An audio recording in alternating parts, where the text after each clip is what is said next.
What's up, Ghouls? Ghouls? I'm Alyssa. And I'm Brooke. And this is Spooky Tidbits.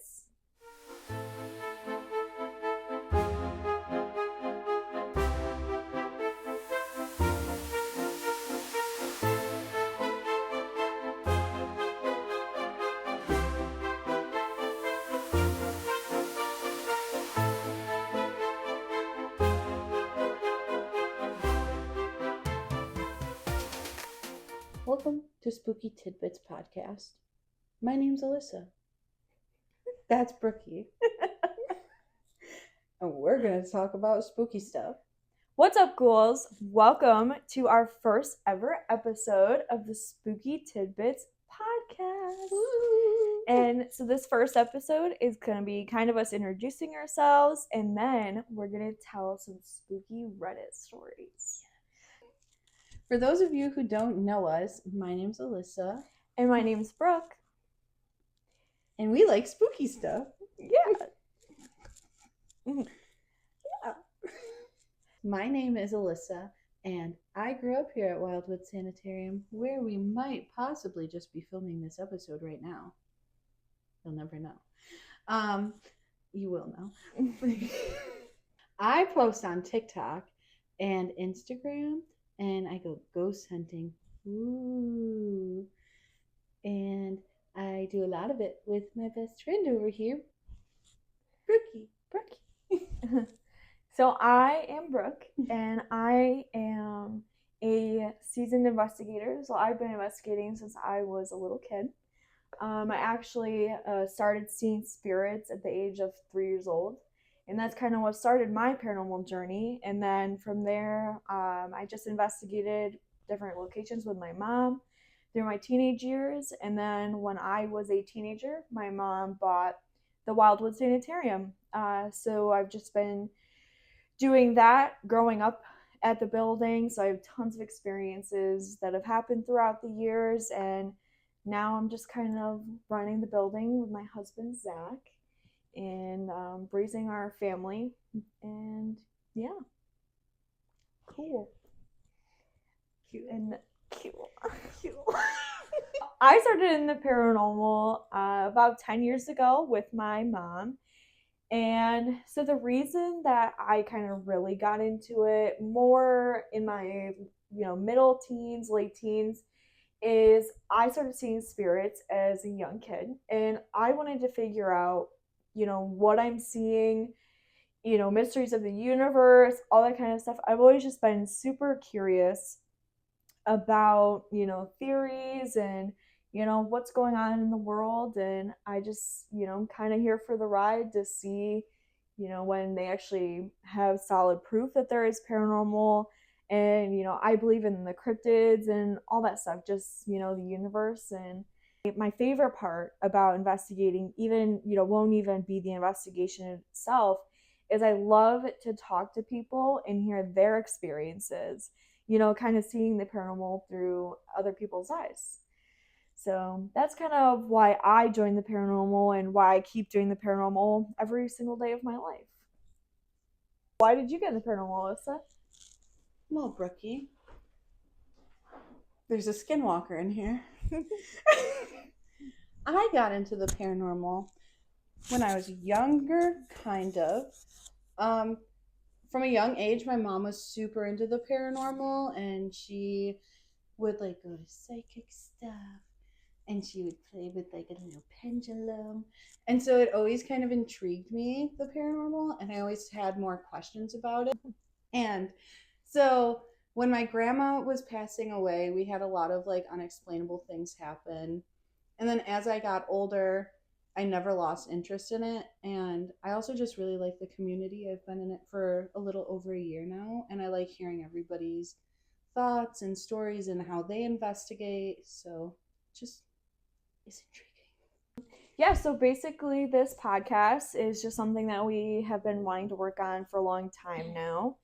And basically what we want to do is different spooky stories. We're going to cover locations, weird history, just all kinds of different things, just general paranormal field, but also cryptids and aliens, pretty much anything that you can think Yes. of. That's what we want to cover. So also, if you have any stories or anything that you want us to share on the show, you can always send them to us and we can talk about it. Please send them to us. We would love to read them. Yeah, so we found a couple stories on Reddit that we were gonna read and then discuss afterwards, and you guys can leave your comments down below so we can see your ideas on everything too. Okay, so I'm going to start off by reading one of the Reddit posts that Alyssa found, and this one is super spooky. Ooh. This stuff freaks me out, okay? I can do ghosts all day long and stuff, but cryptids scare the hell out of me. Yeah. So this story is going to be good. So we'll start with this one, and this is a user, and their name is I Does This One on Reddit. So shout out to you. So the story goes, and this was posted 4 years ago. So the story goes, when I was about 14, my family had just moved to a house in the suburbs where there was a lot of open space and the house had a huge backyard. One night at about 22, well, it'd be 22. What time would that be? 22? Would that be like 2 o'clock in the morning? Yeah, I think so. We're just girls, guys. Somebody insert like the loading sign above my head with the static noise, like. Yeah, guys, we're just girls. 22? I don't know. So, anyways, I opened our sliding door to take out the trash, and I saw 2 figures walking towards the house. The best way I could describe them is they were all black, slim, almost looked like moving kangaroos. But I was living in New Jersey at the time, so we're not in Australia, baby. This is New Jersey. We're in Jersey Jersey with kangaroos in Jersey, unless you have the zoo, baby. And they didn't even exist in that area. Well, obviously, come on. Also, they were walking 4-footed. 4-footed? A 4-footed kangaroo. Yeah. But when I opened the door and turned on the light, they stood up on 2 feet and began to run. Now I turned and shut the door before I completely saw them run. But I got a good enough glance to know that it wasn't any regular animal like a deer. And besides, there was never any deer in the neighborhood. So that was definitely something different. Still creeps me out over 15, and it's been over 15 years. That's creepy. Yeah. I think I would actually poop myself if I saw like a kangaroo creature running on 4 legs. No, yeah, me too, 100%. That stuff, like, I don't know, that cryptids and all that stuff has always really freaked me out. I like never mess with anything in the woods. You know, where we live, you don't mess with the woods at night. No, you close your blinds and you don't hear anything that you think you hear. No, exactly. So I would probably have the same reaction. Yeah, for sure. Well, that's just like they say, if you see one lone deer, if you're driving or walking at night and you see like a lone deer and it's not really moving, but you keep seeing one single deer, it's not a deer and you should just ignore it and hightail it out of there. Yeah, definitely. No. So that's our first spooky story. Ooh. And then do you want to read the second one? Sure. Okay. I'll try my yeah. All right. Okay. Now, these stories don't scare me. They blow my mind. They blow me out of the water. This story was sent in by Clarkster 1964, 4 years ago. Shout out to you. When my youngest son was about 3 years old, we were eating out in town and he got a bit restless. I'm starting over. When my youngest son was about 3 years old, we were eating out in town and he got a bit restless. I decided to take him for a walk. As I held the door open, he got away from me and made a break for it. Pedestrian area safe. Okay. He bolted into an adjacent site which had a ruined chapel with info boards for tourists. I found him staring up at the chapel ruins. "What are you doing, mate?" His reply, "A long time ago I got married here." "What? A long time ago?" Then a switch flicked, sorry. He was a 3-year-old with energy to burn and was running off again. Shook me to the core. That's crazy. That is crazy. Those stories, like, I don't know if you guys see them on TikTok and everything else. You'll see parents talk about that, and it Yeah. always blows my mind. Like, you know, that goes into the theory of how the universe works and reincarnation. For sure. You know, I don't know if everyone else here believes in reincarnation, but I've always definitely believed. So hearing stories like that, I mean, like, how do you deny a 3-year-old saying that, you know, they saw that or whatever? How do you debunk that? Yeah. Or even the whole thing about like them being your family in their past life. Mm-hmm.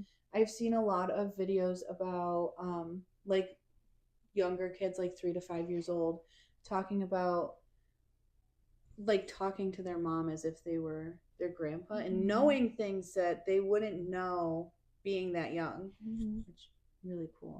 You could never prove that that's, you know, not real because they, like you said, they remember such little details, like, you know, what they were wearing, exactly where they died. And then I've seen sometimes where the parents will actually go back and look the stuff up, and then they'll find that name and find out that that whole story was true. So that whole thing just blows my mind. And like, how would you react if you're a parent and heard your kid say that? I would believe my kid because I believe in like the theory behind it and everything. But I would be shook to the core. I'd be like, holy crap, my kid's a genius. Right. No, like, yeah. This is crazy. Right. No, I would feel the same way. I would definitely like, because I believe it's super important to support kids if they're saying that they see something or, you know, you don't want to make your child feel crazy or anything. Right. So I 100% support that, you know, just telling them that you believe them at least and, you know, you hear them and everything. But yeah, no, I would be one of those parents that would want to look into it. Like, I want to figure this out. Like, for sure. You know, that would be absolutely insane to me. Like, and how crazy would it be if, you know, with that story, he said he got married there. Like, what if his wife is still alive? Right. Or something. That would be so crazy. The other funny thing is I've seen like parents in videos where their kids say like they were blah blah blah and the parents find pictures and they're like, yeah, that was me. Like they validate like, oh, that was me, but now this is me now. So I've seen a lot of people like find pictures even and show their kids and they validate it through that too. Right. Yeah. No, that would be super crazy as a parent to, you know, find all that and everything. And parenthood's always like already so hard. Imagine your kid like saying that, like, oh yeah, I remember being my past life and everything. I remember when I died. Yeah, I remember when I died, Mom. You know, they're just saying they're playing or something, and they're like, I remember when I died, Mom. Like, that would be pretty crazy. But this one's kind of cool because a lot of people have this experience, so maybe we could do this one. Look Sharp 4 years ago posted, it's a pretty mild story, but I took my dog for a walk, got home, went to the corner store 5 minutes away. When I came back, I opened the door and my whole house smelled like perfume. Locked gate, locked house, security cameras, and a dog that barks at everything.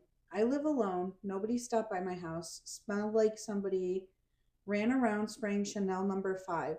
It doesn't sound believable, and I'll never be able to explain it, but it happened. I've had that experience here so many times, and like even just like in normal, like any place I've really gone. But I'll never forget the one time I was here, and it was just me, Alyssa, and our other friend, and we were sitting down here. None of us brought food. None of us made food. The house smells like wildwood. Like, it doesn't smell like anything. And we were just sitting on the couch down in the living room. And I looked at Alyssa and I was like, why do I smell like not burning toast, but like toasted toast? Like buttery toast. Yeah, right. And it's like very descriptive. You don't just walk into Wildwood and smell buttered toast. Right. And she's like, what are you talking about? I was like, no, like sniff. And we could just smell buttered toast. It was so weird. But a lot of people have like that experience where they can smell the different smells. Yeah, so that's actually, it's called clairsentience. Yes. So when people have the ability to smell something from the other side, which is funny, but Yeah. I know, like when we used to investigate the Buffalo Terminal in Buffalo, New York, it's this, huge old train station. You can't go there anymore, which really sucks because it's such a great place. Um, but in the one room, people would always smell bacon cooking. Oh my god. And you could always smell it. But it was crazy because, you go in certain parts there and everything's stripped. I mean, it's just like empty bones of offices and stuff. Like it's, there's nothing there. There's not even like drywall or anything for the smell to be soaked in there or anything.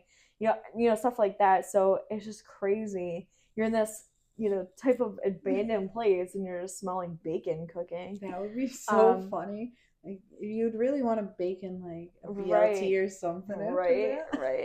But they also say, there also can be bad things linked to smells too. Because they say, whatever, when you are near a demon or an evil spirit, that you'll smell sulfur, and which like smells, rotting eggs. like rotten eggs. Yes. So that's just always really interests me. I've never smelt that smell. So I guess I just have lucked out in my 10 years of investigating. I've also never smelled demons. Yeah, I've never smelled the demons. So I have never smelled the demons. No, I don't want to. They're stinky. Yeah, no, thank God. I don't want to smell the demons. That it doesn't smell. It doesn't smell. If it doesn't smell like Sour Patch Kids, I don't want to smell it. Because we're just girls. Yeah, we're just girls. But yeah, no, I've never smelled the demon, thank God. But I definitely hear people though that have experiences a lot of times with the smells, and so that's always something that really is interesting to me. We've gotten like the perfumey smell here too. Definitely, yeah. There's a group like me, Zach, Alyssa. I don't remember. There was more people here. I think like Hayden was here. And we were just walking through, going from the basement to go up to the second floor. And we got a like really strong whiff of like, it's going to sound bad, but granny perfume. Like really old timey grandma perfume. And it was so strong we had to like walk away. I was like, that smells like someone's grandma just walked through here. And we were all in the basement. And me and Alyssa don't wear granny perfume. Yeah. Unless if Kaden or Zach was wearing granny perfume. You never know. They're just boys. Stinky boys. Stinky boys. But yeah, so I remember you guys telling me about that, and I mean that would make me leave a room too. I'm so sensitive to smells. That would make me leave a room too. But so like in the comments though, definitely put if you have had an experience like that with either smells or a child that talked about past lives, or people on 4 feet that look like kangaroos. Put it in the comments if you guys have any stories like the Reddit stories that we read today, and if you have any other ideas too of topics you want us to cover, or any kind of ideas. We're just kind of starting out and seeing where it goes. We're just girls. We're just girls. So if you have any ideas, help a girl out. Yeah. Brookie, if you had an extra $25 a month, wouldn't you want to support an awesome podcast? Oh, yeah, I would. Especially a spooky podcast. Yeah. Yeah, guys. So only for $25, you can sponsor our podcast. You'll be featured on our social media. We'll shout you out a few times during the podcast. And yeah, we can't wait to work with you guys and, support small businesses.